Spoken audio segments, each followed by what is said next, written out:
today we'll be going through the nim by example tutorial. Last stream we finished the basics tutorial, which introduced us to just, the most basic concepts of the language, but there is just so much more. It's not your average Go. And language has lots of features, so this time we're gonna go through a little bit more, just a little bit more in-depth tutorial. And let me switch to the tutorial then. Getting started. When installing nim, you have two options: downloading a copy directly from Git or downloading a prepackaged distribution from the website. I touched on that subject in the last stream. I showed how to install it on Linux, real easy. And we failed to install it on Windows because Windows flags the whole thing as some kind of virus. I asked around and it turns out it's a unfortunately normal thing, because the thing is that a lot of people use nim to write malware, and because of that a lot of malware has a signature of code generated by nim, and because of that you can't install it without adding a specific exception to your, for example, Bitdefender or antivirus that you have. So that's unfortunate. Maybe I'll get around to just showing how to do that properly at some point, but we're doing stuff with Linux here, so let's keep that. It all works fine. Okay. Yeah, we've already installed it, so let's go to the next spot, Hello World. So for the first few chapters, I'll be just skimming, and maybe we'll look at only a few things that matter, because we already went through a lot of that. So yes, echo hello world, that's really simple. We learned that C is an alias for compile, and it compiles the nim sources to C language. R is an alias for run, so we can basically compile and run one. And we have something new, verbosity 0, makes the compiler only output essential messages, since by default it also outputs some debugging messages. Okay, so that's how we can make it a little bit smaller. So if I will just write the hello world, which is echo hello Twitch and YouTube, right? I'll add the fancy like and subscribe. If we save it, we can go to command line, and it will be, in that case, instead of being nim c-r, we can add, what was it? Verbosity 0. Okay, that should be it, right? We have hello nim, and let's run it. Ah, there we go. We don't have a bunch of text anymore. I like it. Nice and simple. Cool. So I already learned something. So next, comments. Yes, we learned that we can make simple comments or those that span multiple lines, and they can also be nested. Then variables. Let's see. It's mentioned that we can use let, var, and const for one-time assignment, mutable variables, or constants, compile time constants. So wow, this doesn't mess around. We instantly start with a procedure where we define a mutable variable with a for loop, where we're iterating over letters, over characters, and where we're adding to the string, which is awesome. And we have a constant computed at compilation time. Oh, so this code will actually run during compilation.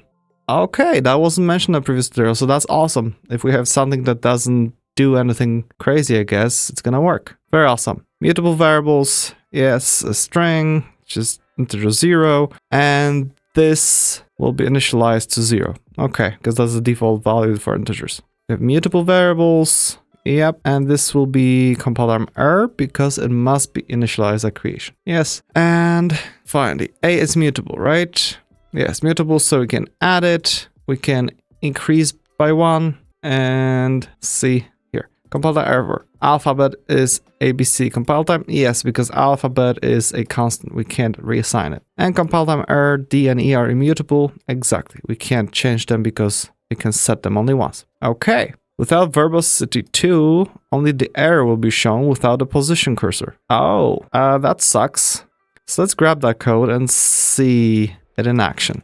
We've got some errors instantly, so when we run it, we have, let symbol requires initialization. What if I'm gonna do verbosity 2? Wow, okay, that's a little bit more verbose. Yes, we have all the, oh my god, I have a lot. Okay, so that's basically over verbose. Information about hints and stuff. We don't need to worry about it. We have here highlighting what's wrong.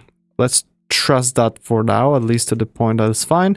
But it's good to know that we can use that verbosity 0 and 2 to get to nicer errors. Okay, constant. A constant variable will be evaluated at a compile time. Yeah, if you inspect the C sources, you'll see the following line. There we go. it just automatically nim calculated for us that value of the alphabet, and therefore basically if we would write a C code that calculates that, it would be less performant. Here, bam, straight up, this is a pre-calculated thing. Great. Some variables, result, yeah, this result variable is a special variable that serves as an implicit return variable, which exists because the control flow semantics of the return statement are rarely needed. The result variable is initialized in the standard way as if it was declared with var result and a return type. For example, the get alphabet function could be rewritten more concisely as So when getting the alphabet for each character in the alphabet, we just add it to the result because result already exists. A possible gotcha is declaring a new variable called result and expecting it to have the same semantics. Oh yeah, unexpected. For instance, 0, not 10. Oh, okay. So basically, if we declare a variable result, we shadow it so that the result that will actually be by default returned won't be this one. It will be the one that already existed. Okay, so there are just two separate things. Good to know. Good to know. All right. Typecasting and inference. Nim is a statically typed language. As such, each variable has a type associated with it. As seen in the previous example, these types are inferred in the const, let, and var declarations by the compiler. So these types are inferred. We're inferring the int from the value here and string from the value here. Assigning a value of a different type will result in a compile time. Yep, that's pretty much it. You may optionally specify the type after a colon. In some cases, the compiler will expect you to explicitly cast types, for which multiple ways are available. Type conversion, which is safety checked by the compiler. Annotating the variable type. The cast keyword, which is unsafe and should be used only where you know what you're doing, such as in interfacing with C. Okay, so avoid cast. So let's see, type conversion is, yes, we just called that the name of the type, and that's basically a function for it. Proc, procedure. Empty sequence needs type specification. Exactly, we learned that. As this denotes sequence, when you specify type, you actually use the SEQ. And here we have procedure FFI, pointer to an array, I presume, of 6 characters. Echo REPR. Okay. Oh, sometimes this is a representation, so it's gonna print out nicely. Okay. And we just do this, and to give it, what the hell? Wait a moment. Cast to the type of pointer array 6. Okay, so that's what we're casting to. And what we're casting is address of Z, 0. Oh, I see. So this is where we were doing really low-level stuff. We're interfacing with C libraries because we declared Z as a string foobar. But really, because this is being translated to C, it's really being stored as an array of 6 characters, you could say. Therefore, we can make it that we just we get that array, the first element of it, get an address of it, which is, I guess, the pointer address, and cast it to the pointer of that type. Okay, makes sense. Hopefully something I won't have to do. I don't like dealing with C. It's not a big deal, it's just, that's where we learn language like Go or Nim to avoid that in the first place. If, else, while. Oh, okay. If, else, while. That's interesting.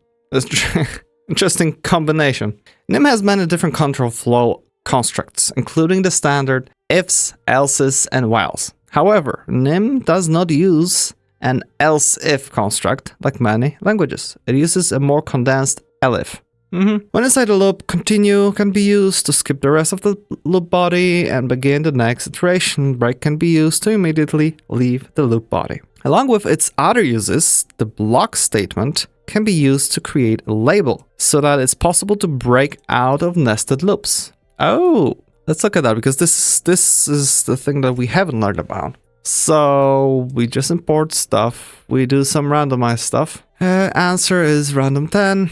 And while true, we do, yeah, I mean, else we break from the while loop, right? We do stuff. And if we have something else, we're correct, we just break out of the loop. So that will close it. Oh, look at that. So we can declare a block, which is, an indented block. And when we have while something, well, iterating for something, and then another while loop, we can break and specify that we want to break till the end of that block. So we'll just skip everything. That is awesome. Because when I think about it, For example, in C#, I don't think there's a way to do that. You would literally need to specify a label and use goTo, I presume. So I like that. You just break and say to where, because you can name a block. I really like that. This could be potentially used as a code comment in some way, or just to probably be able to reuse some variables or something, because this would create a scope. Therefore, all the variables here will be scoped to only to that block. And if you have some procedure that does several times different variants of doing the same thing, where you need the same name, and you don't want to create separate procedures for those sub-steps, why not? Use blocks. I like it. That's fun.